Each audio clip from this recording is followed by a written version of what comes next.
লিটন ইমনের দুর্দান্ত ইনিংসে ভর করে এক ম্যাচ পরে সিরিজে ফিরল বাংলাদেশ। আয়ারল্যান্ডকে ব্যাটিং বোলিং দুই দিক থেকেই ধরাশায়ী করল লাল সবুজ প্রতিনিধিরা। বল হাতে শেখ মাহাদি নৈপুণ্য দেখানোর পর ব্যাট হাতে দায়িত্বশীলতার পরিচয় দেন সবাই।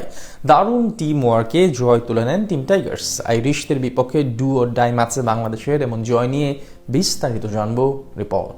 ডু অর ডাই সিচুয়েশনের ম্যাচ সিরিজ রক্ষা করতে হলে আজ জয় ছাড়া কোনো বিকল্পই ছিল না বাংলাদেশের সামনে।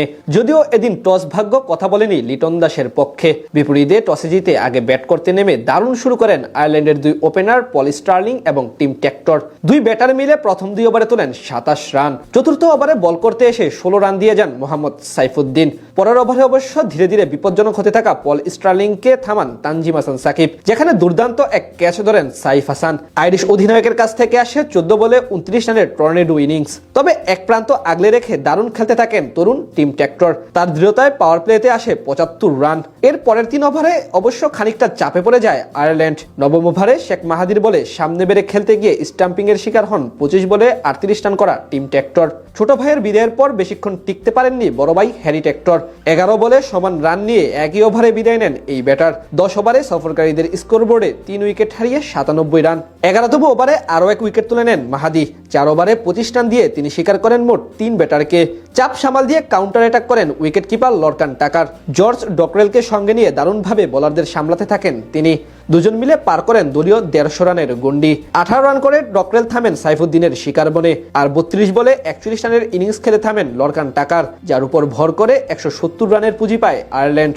জবাব দিতে নেমে ইনিংসের প্রথম ওভারে 12 রান তুলে বাংলাদেশ।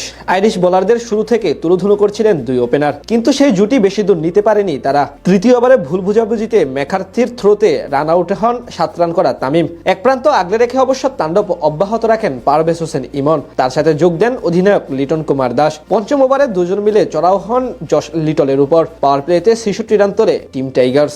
সিঙ্গেল এবং বাউন্ডারির উপর ভর করে বেশ ভালোভাবে রানের চাকা সচল রাখেন তারা। কিন্তু 10ম ওভারে এসে গেরেথ ডেনালির বলে রিভার সুইপ খেলতে গিয়ে ক্যাচ দেন 43 রান করা পারভেজ হোসেন ইমন।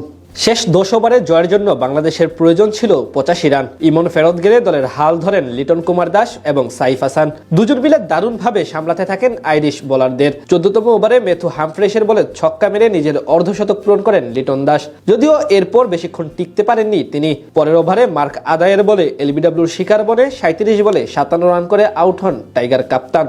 সঙ্গী হারানোর খানিক বাদে সাইফও ফিরে যান 22 রান করে। পরপর 2 উইকেট হারিয়ে চাপে পড়ে যায় বাংলাদেশ। শেষ 18 বলে জয়ের জন্য লাগতো 25 রান। সেখান থেকে সোহান ব্যর্থ হয়ে বিদায় নিল মোহাম্মদ সাইফুদ্দিন ত্রাণকর্তা হয়ে আসেন বাংলাদেশের। তার ব্যাটে ভর করে শেষ পর্যন্ত জয় তুলে নেয় বাংলাদেশ, অর্থাৎ সমতায় ফিরে সিরিজে।